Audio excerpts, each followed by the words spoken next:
our citywide neighborhood watch meeting, and thank you for coming out tonight. I believe we've prepared an agenda that's going to be informative and useful for you, and we hope you enjoy it. So, with that being said, I'd like to introduce Mayor Robert Rivero, Mayor of the City of Berwyn. Thank you. Tonight, Jim's got a pretty packed agenda, so what we'd ask is that we appreciate very much if you sit and hear all the presentations that he has. Some of it is very informative. If you have not received the information that's up here, please come back up after the meeting and grab a copy of this here, which is very important with respect to dialing 911. So if you can do that after the meeting, we will have questions and answers after the meeting. So if you have specific questions of anybody that presents tonight or myself, we will be here and we will take those questions. And if there's any specific questions for, a lot of questions for specific individuals, we will break it up in sections for you also. I want to introduce some of the elected officials and dignitaries real quick here. We have Marge Paul from the 3rd Ward Alderman. Marge is back there. Nora Loretto, 8th Ward Alderman. Amy Sordelli, Township Trustee. Rafael Avila, 7th Ward Alderman. Al Kavita, Township Assessor. Bev Pastor, Township Trustee. Brian Pabst, our City Administrator. Deniso Halloran, our Chief of the Fire Department. James Ritz, the Chief of the Police Department. Jack Lopez from the North Bourne Park District Board. Joanne Zendel, District 100 Board Member. Jeff Boyajian, our 2nd Ward Alderman. Scott Lennon, our Vice President for the Berwyn Development Corporation. I just saw Donna Calvello, our Township Trustee, walk in a few minutes ago. Donna. Very important with the neighborhood watch meetings is for us to get across to the citizens some of the things that the police department and the fire department see happening in the communities that would keep you alert. If you learn nothing else when you come out of these meetings, what you need to learn is that we need your eyes on the street. We have a lot of law enforcement and safety officers out on the street. Fortunately, that's not enough. And we need your eyes. We don't want you to become active in trying to prevent or do anything in the neighborhoods, but we'd like you to report. And that's the very most important thing and the most important aspect of the Neighborhood Watch program is to report. All these individuals up here who have volunteered their time are block captains and very heavily involved in the Neighborhood Watch program. They've also, many of them have attended our Police Citizens Academy, and I'm sure many attended our Fire Citizens Academy also. That helps the citizens and the residents to recognize what our law enforcement and fire safety officers do on the street every day. And it helps you to recognize when you see something, what is important, dialed in as 911 or just call in as a regular phone call. So we appreciate your assistance, we appreciate your time here tonight in coming out and learning what we have to offer with respect to notification and respect to what we would ask you to do for us. With that, I'm going to turn it over to our Chief of Police, James Ritz. Thank you, Mayor. Good evening, everybody. It's another great turnout, and I think that's a credit to you and what the city means to you and what you do every day as Neighborhood Watch in the eyes and ears of the community. Before I get going, I'd just like to introduce a couple of the members of the Berwyn Police Department here. Detective Joe Green in the back. Detective David Green, no relation to Eugene Fuller, but I understand.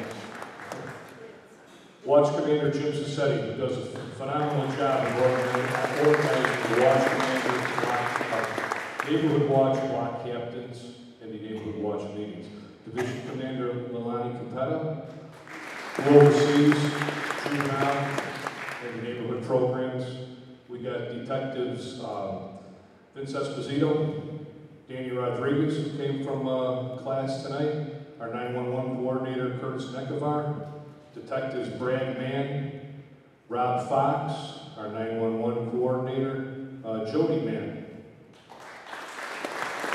The Manns are out of St. Jude, that is mother and son there. But once again, I'd like to thank everybody. We got a great program again tonight. What I'd like to reach out to you and tell you is that for the next meeting that we're going to have on November 7th at 7 p.m., as we work in partnership with the National Center for Missing and Exploited Children, they're going to be sending a representative out here for that meeting with a program that they started with Disney called Club Penguin, and it's called their Next Mark Workshop, which is an educational program for tweens, teens, and adults about the risks and inherent dangers involved with the internet.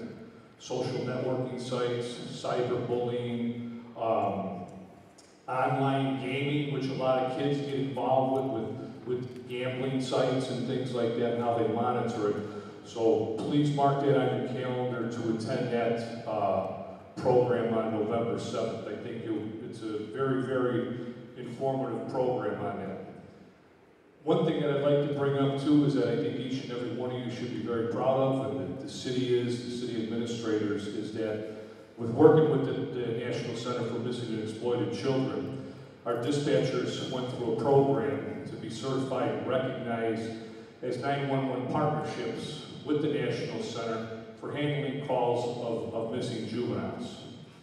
The unit went through over 90 hours of training to be certified. We had to adopt policies and protocols with the center that are consistent with them before they even be recognized and considered. They went through this process, got certified, and our 911 Communications Center is the only dispatch center, standalone dispatch center, that got recognized for this honor in the state of Illinois. And Joe, again,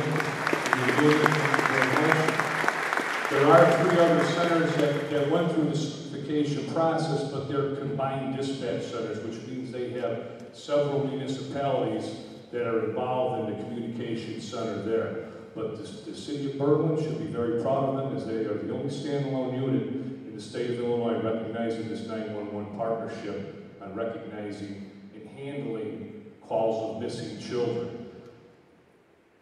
200,000, it's hard to believe, but 200,000 kids are reported missing every year, which averages out about 2,000 reports a day. And the National Center just does a phenomenal job in assisting and helping law enforcement with this. And that makes our 911 communication centers, and they're probably the most unrecognized entity of law enforcement, the dispatch center. They handle all the calls. And what they do on the initial call assessment, they're basically like they are the first individuals on the scene of every crime. What they do, assist in the prosecution, in the arrest, and eventually the prosecution of these important cases involving our children. So hands off, Jody, to you and your crew. They're also going to be recognized tomorrow. The city is doing a proclamation for them for this achievement. So great job, guys.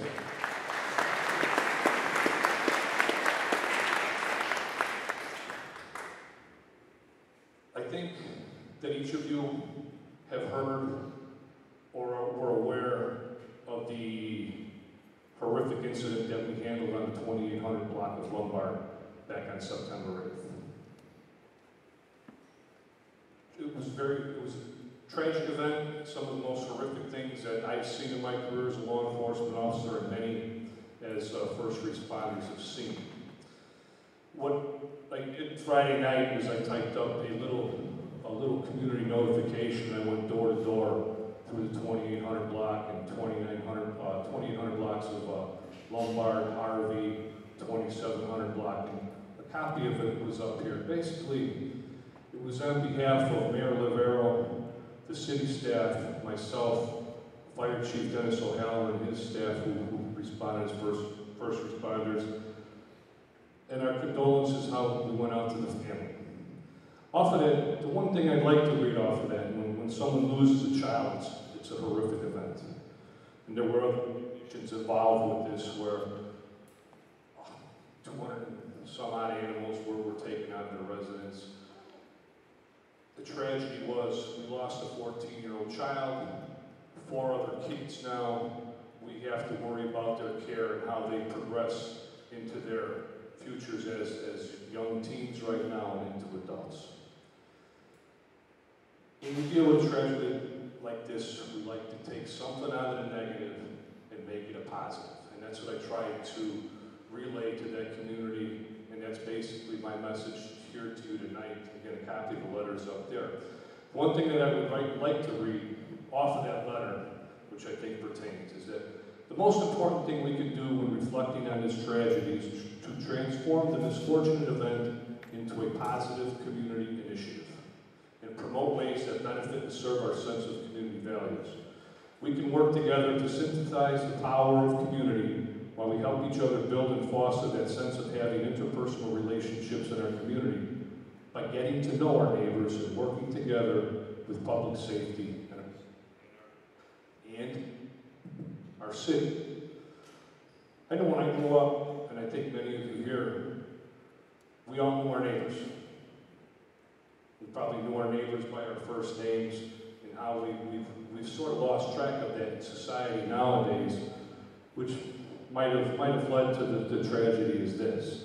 And that's about, with this tragedy, that's about all I can say. When we have the questions and answers out of this, because the case is in the criminal court system right now, we aren't able to answer any other questions, probably of what you've read on that in the media, of what's going on. So that we can't have any questions directed toward us after the meeting. But restoring our sense of community and pride in our neighborhood is most important. And I think each of you should be very proud of that because you're here. You get involved in your community. You get involved in the city. And working together like this is not only our best option, it's our only option of what we want to do to be successful in our mission as citizens, as employees, of how we can prevent and deter criminal activity to maintain a great quality of life in the city of Berwyn. And I hope that, again, by attending the meetings like this, it's a great start. It's a great start. And for that, that's all I have on this. And what I'd like to do is introduce, we get a lot of requests from the department about how we handle dangerous animals and animal complaints. So I'd like to introduce one of our CSO. Oh, Anthony's not here? Okay, our CSO was going to give you a little presentation on dangerous animals in Berwyn leash ordinance, was unable to make it. So I'd like to continue off with the program and introduce Fire Chief Deniso from the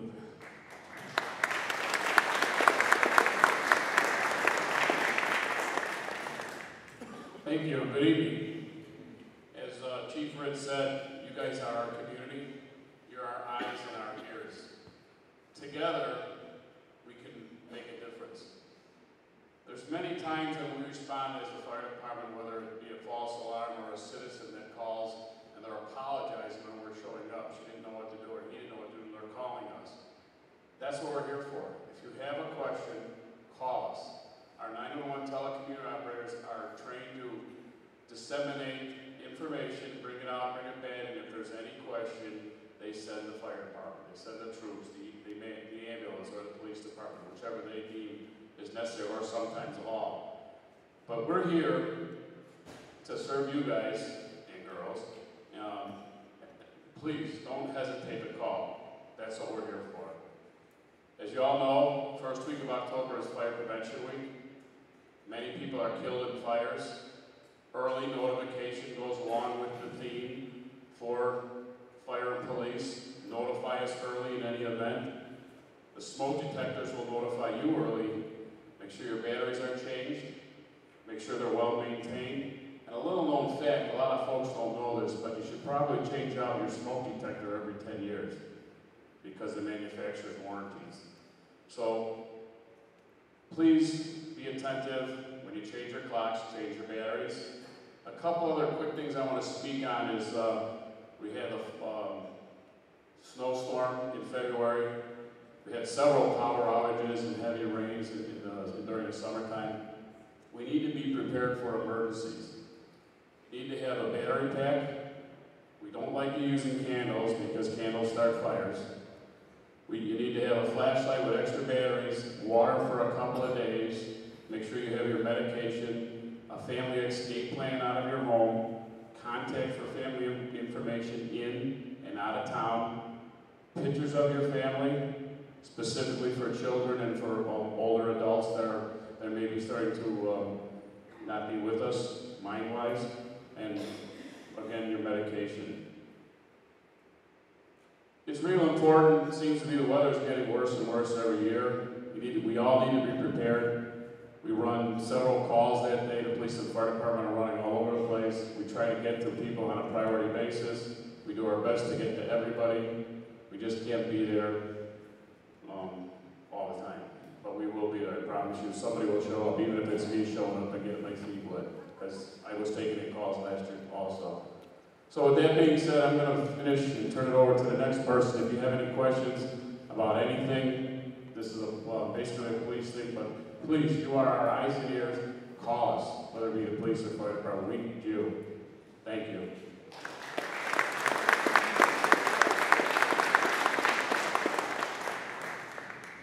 One of the problems that we believe we have here in Berwyn, and we jumped on quite a few years ago, and we're still going heavy against it, is the gang and drug problem that we have here in town. It's predominant all over, not just in our town, it's predominant all over, but we've decided to take a stance that we're not going to put up with it. Two officers that are going to speak next, Technical Officer Danie, and I believe he's going to be approached with Technical Officer Esposito, are going to explain to you some of the things you need to look for so that you can report suspicious activity to us. Officer Rodriguez.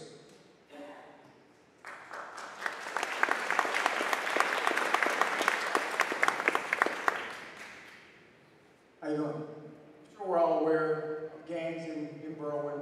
I'm sure we've seen them in some point or another, or dealt with them, or caught on. There's some things that we need to know, some things that we sometimes don't report that we may see or we may overlook.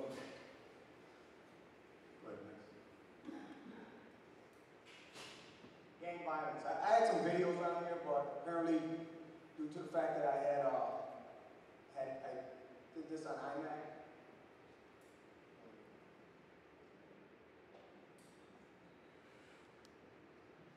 It won't convert over, so.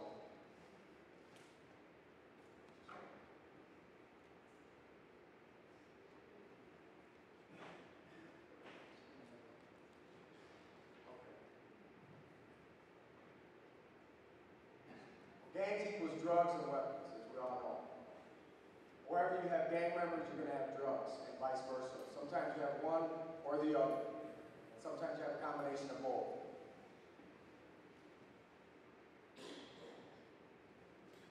There's a lot of gangs that are migrating from Chicago into Berwyn. I've been here 3 years, and in 3 years I've been here, I've seen a lot more gang members. Every time we stop and we encounter them, ask them where they come from, where they moved in from. A lot of them say Chicago, due to whether it's Section 8 housing or whatever the case may be. We got a lot more coming in, and we try to, deter any of them from doing anything they normally do in Chicago.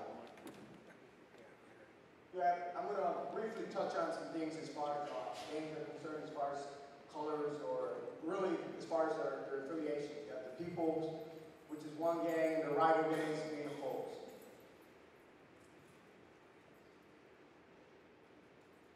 They have different symbols they go by. Some even make their own cards out. I mean, from the folk street gangs, you can see some of the symbols that are out there. Just some symbols that you guys see, whether it's in graffiti or anything written on your walls, your fences, anything like that, you know it's gang affiliated.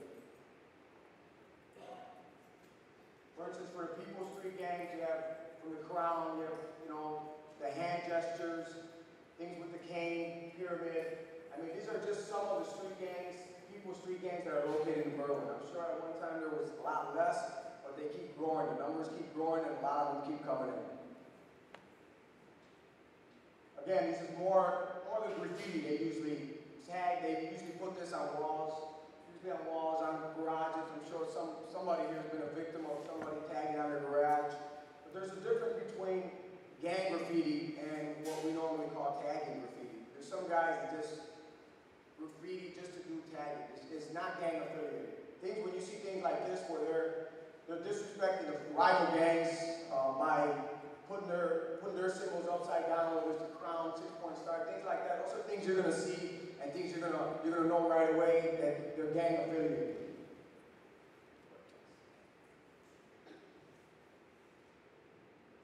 Some of the warning signs indicating gang activity in the community. You see certain individuals with one or two specific colors. Every time you see them, they're wearing those colors, whether it's black and blue, black and green, black and yellow, black and gold, whatever the case may be. There's certain individuals, like, for instance, you see the guy on the right, upper right corner. He's got black and gold, but he's actually got a crown on the hood of the sweater. I mean, from hand gestures, use of hand signals and handshakes they have.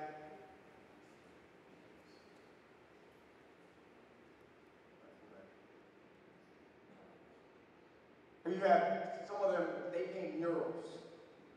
This is what we don't want here in Berwyn.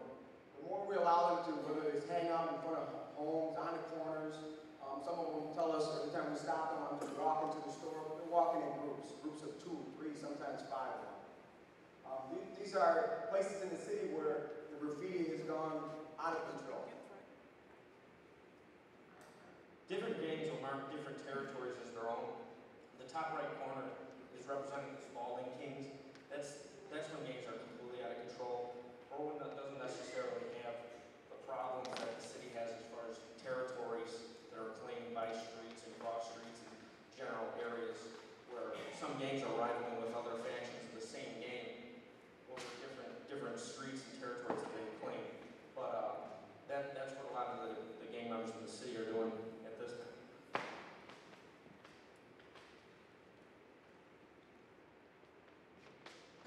A lot of them don't really care where they graffiti, whether it's your garage, whether it's your front doorway, whether it's your fence.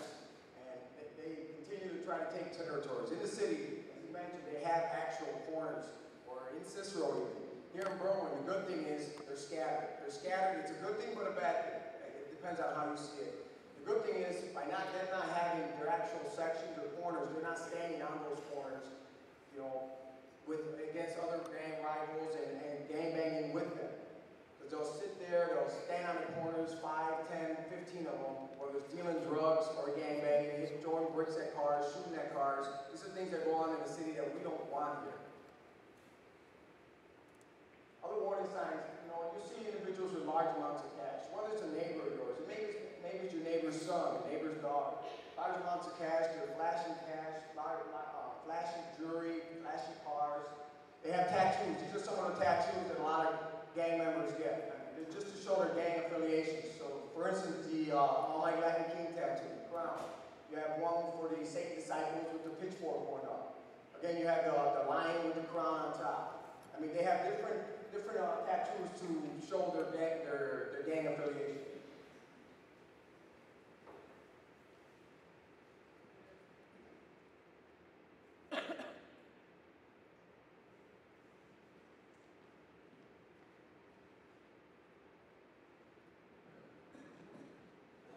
Most of the people that join gangs are usually kids and adults between the ages of 12 and 24.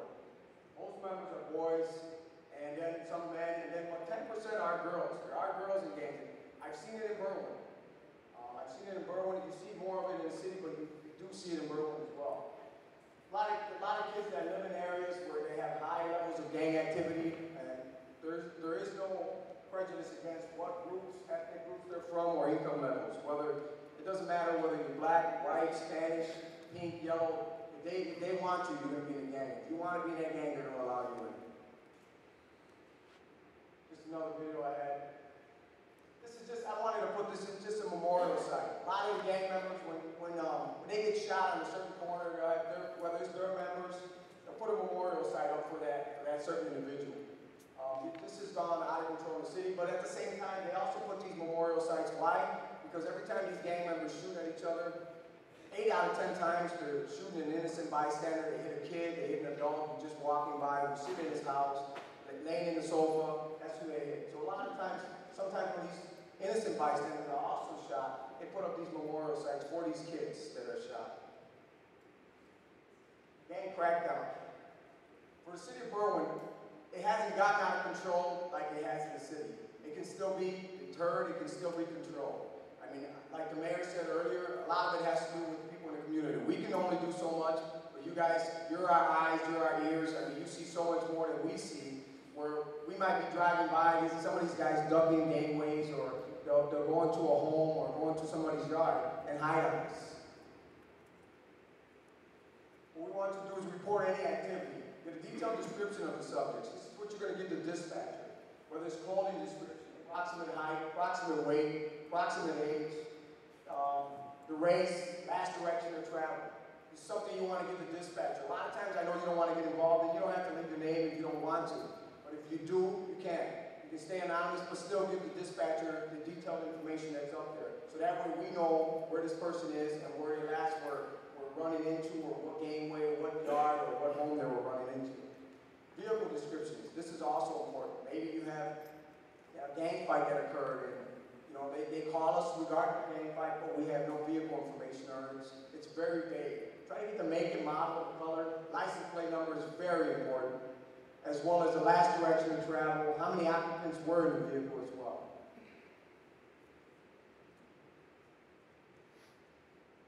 Thank you.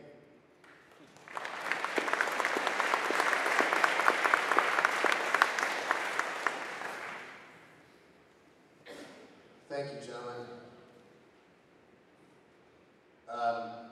Next, we're going to have Detective Rob Fox come up and speak to you about identifying certain suspicious activity around residences. This kind of fits in with what the last two tactical officers were speaking of, but it carries it even further. Detective? Thank you, Mayor.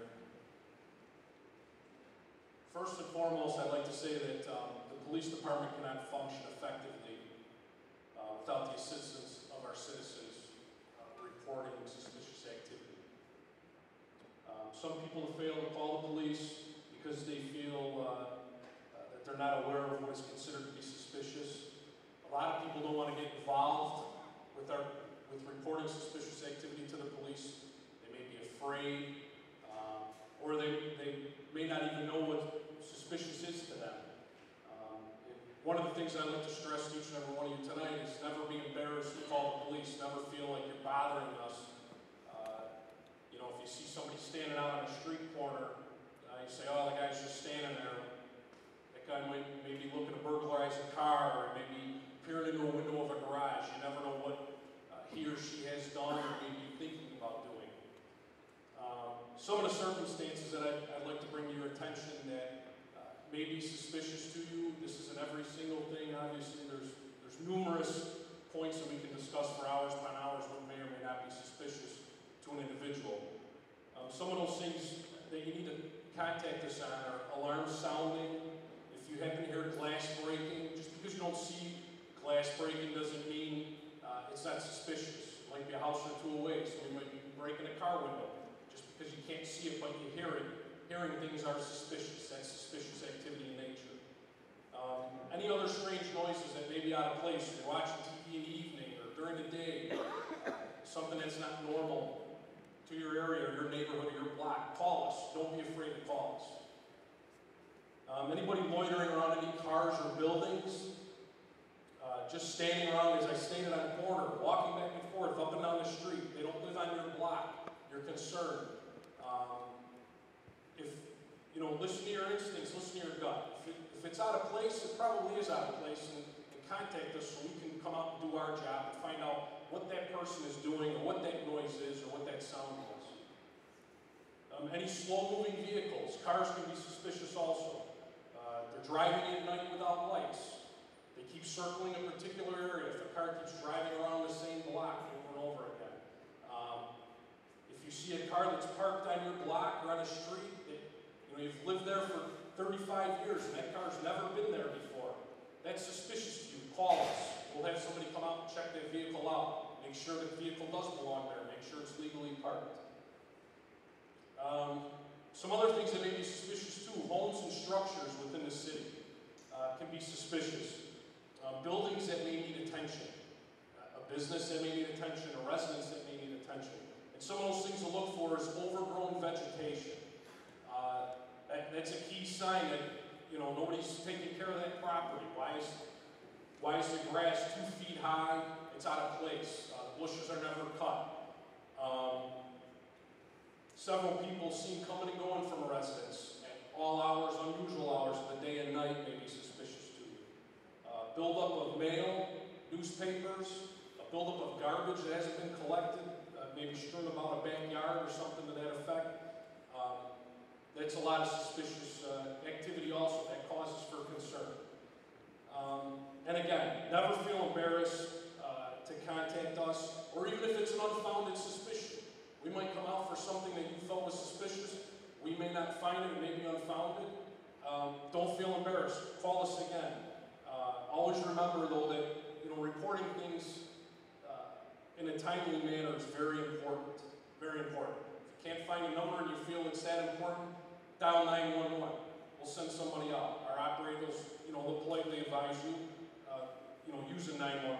But if you can't, if you don't have a number on hand, and hey, there's a guy sitting in a car out here, it's 2:30 in the morning, you're afraid he's doing something, don't be afraid to dial 911 and contact us. Thank you.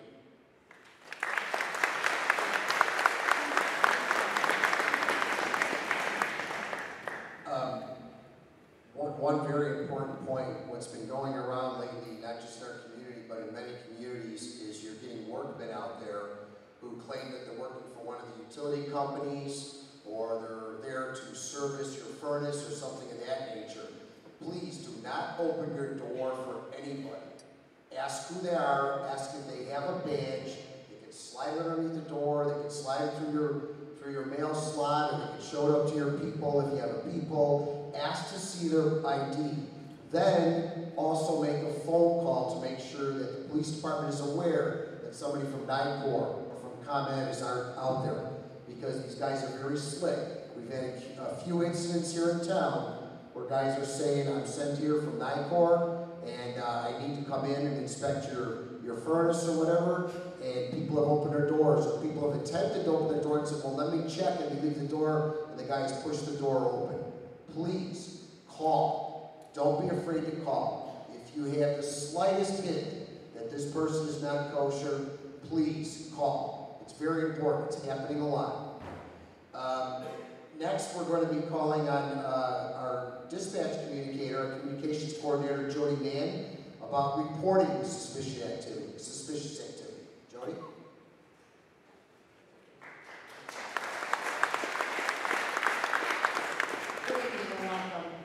A lot of you have been in my academy classes and know that I can talk on and on and on, so I'm going to try and keep it short today. What I'd like to educate you about is when you call, whether it's 911 or the non-emergency number. We ask a lot of questions, And the reason we do this is to get the information to the officer. We want to give as much information to the officer as possible. And the reason is, if let's say we give a description of an offender, not only are we broadcasting it throughout our town, we're broadcasting it to surrounding towns.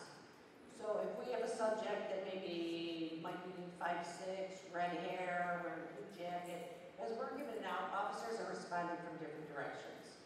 When they're responding from these different directions, there's a chance they might come across the subject that might be 1 block, 2 blocks, 6 blocks away. They're going to stop that subject and see. So be a little patient with us when we're asking these questions. We're going to ask where it is, first of all. When we ask where it is, we want to be as precise as possible. When you say it's in the Kyler Alley, I need to know what Kyler. Is it the Kyler Original Alley? What is it? Which alley is it? 100 block. We get a lot of between 65 and 6600 block of 26th Street. It's a 2-block radius. So we're going to try and get you to be a little bit more specific. We're going to ask you what happened, how long ago it happened. Don't delay. Your memories are the best as soon as it happens. You're going to remember sooner than later. If you see something suspicious when you're going to work, don't wait till later in the day to call and say, when I was leaving from work, I saw somebody by my neighbor's garage. I thought you should know about it. The best time to report any crime or any suspicious activity is when it's occurring. Be a little patient with us, like I said, when we're asking all these questions, because what's going to happen is I might be getting the information, I'm putting it into our computer, somebody else is dispatching it, especially if it's a progress call. We're going to want to keep you on the line. The longer we keep you on the line, you might see the guy, you might see him running down the block. We're going to want to know what direction is he going, what information on the vehicle. If you can't remember the plate, it was partial plate. We're asking this information, we're not asking you to go outside and look at the vehicle. Not asking you to go outside to look for the license plate, to see what color shoes he has on, anything like that. We want just what you see. A lot of you don't want to get involved and want to remain anonymous. That's fine with us. If you want to leave your information, maybe you want an officer to call you back regarding it, or the officer might want to call you back to see if you have any further information. It's always a good thing. If you want to remain anonymous, just tell the operator, I want to remain anonymous. We know why you want to remain anonymous. You want to remain anonymous because you don't want retaliation. You don't want to call it gang activity and then all of a sudden you got somebody knocking on your door and saying, excuse me, did you call? I live in Berwyn. I don't want that either. But your input means the difference to us. You are our eyes and ears. We need your help. When I say a description, usually it's from head to toe. Okay, we want to know height, weight. A lot of times you're not going to know height and weight. I don't know. You know, try and picture what you are. I'm 5'4". If I know the guy was taller than me, I'm going to tell the operator he was taller than 5'4". If we ask what color his hair is, I don't know, he had a baseball cap on. Well, a baseball cap, that's an identifier. Is it red? Is it blue? Did it have an A on it? Did it have a C on it? What did it have on it? You're not going to see probably the color of his eyes unless you're close up to him. But we might ask that. We might ask what color gym shoes he's having on. So try and call as soon as you see the suspicious activity. It really makes a difference. Also, when I'm talking about the alleys, like when they're coming in, maybe it's the Richard Tyler Alley. Another reason it's important to have a specific location is officers responding. One might come in through this end of the alley, the other one might come through the other end of the alley. When it's a 2-block radius, it makes a big difference. So just have a little patience with us. Call it in as you see it. Don't be afraid to call it in. I agree with the mayor.